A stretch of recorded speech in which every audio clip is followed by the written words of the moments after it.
This is how I'm gonna buy the dip in the stock and the crypto market the right way to secure my money and long-term growth. First of all, the main thing you want to understand is a lot of these things that are pulling back aren't really discounts. Look, stocks like OpenDoor, Robinhood, RichTech Robotics, especially OpenDoor, RichTech Robotics, they've ran a ton, and a 6% drop in the stock is not really a pullback. That's average for the stock. If you're buying in, you're just FOMOing in at basically all-time highs when there's no revenue or anything. I'm honestly surprised those type of stocks didn't fall more today. But I was getting tons of questions about these high hype momentum plays. Personally, they're not for me because a lot of them are a lot of speculation or extremely overvalued. Personally, if you're looking for something with higher leverage and it's going to outperform, you're going to look into crypto. And with crypto, you just can't pick the one that dumped the most or some meme coin like Dogecoin. Personally, you got to look for a chart that's already been pumping for the last year, or that's because it has real facts behind it.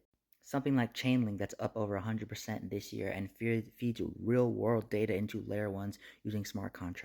It's like the only one of its kind that does this and has no competition, which is why it's been running for the last year.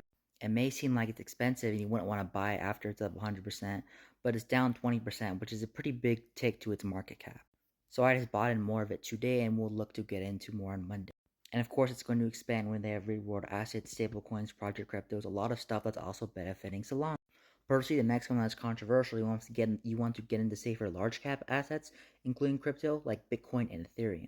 Bitcoin has been historically been safe, and Ethereum is basically set up due to a bunch of Trump's policies, the Genius Act, Project Crypto, influx of stablecoins, and stuff like that. Along with institutional investment by DATs like Tom Lee, and also other institutional investments like BlackRock and Goldman Sachs building on Ethereum. Generally want us to stay away from hype. I know it's controversial, but something to be hyped can be something like XRP, which is up maybe 300, 400% in the last year. In my opinion, pretty undeserving. This is mainly because the whole retail market is in XRP and it's totally been cooking because of that. Even with this pullback, I still feel it's overvalued, but you might feel like it's a little bit different. So instead of getting these highly speculative plays in the stock market that could potentially give you high returns, you can get into something safer assets that actually have real solutions behind them. I've been buying dip on Ethereum, Bitcoin, and even Chainlink. Then, of course, in the stock market, you want to stay in larger caps that have tanks. Stocks like Amazon, Nvidia, that you know are going to be around long term. As long as you're picking in the larger caps, you really can't go wrong with most of these. Just try to stay away from hype and AI speculated stocks. Even though some of the larger caps are up hundreds of percentages, and a 5% dip isn't really a pullback, still majorly overvalued.